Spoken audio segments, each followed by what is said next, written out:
देखिए एनाहिते कोरा के छै के बुझलिए ना आ तखन से अहाँ के एते काज कहै छी अहाँ के किछु नहीं हुआ ईटा जेतै ईटा के छांट के ऊपर फेंक देबै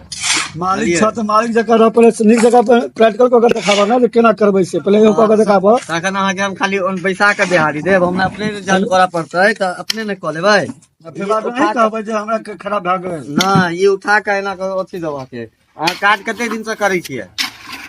एक साल से एक साल से करै छियै अहाँ के मतलब अच्छा ठेहारे वाला काज करै रह रह काहे ने टोकै छियै जे एना ने एना करू हां त करू जल्दी से कहां समझाओ तखन। हां त ध्यान से देख लियो आ करू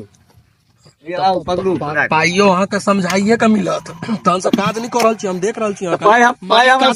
पाई हमरा समझाए के देले था कहियो 100 रुपया कहियो 50 रुपया इकट्ठा कहाँ एको दिन के दिहाड़ी यहाँ देले था। यो इनका देहाड़ी नहीं दै छियै अब देखियो केतबो अहाँ दऽ दियौ ने मिस्त्री सबके देहाड़ी के कह जे भेटबे नहीं कैल है भेटबे नहीं कैल है ये गड़बड़ बात है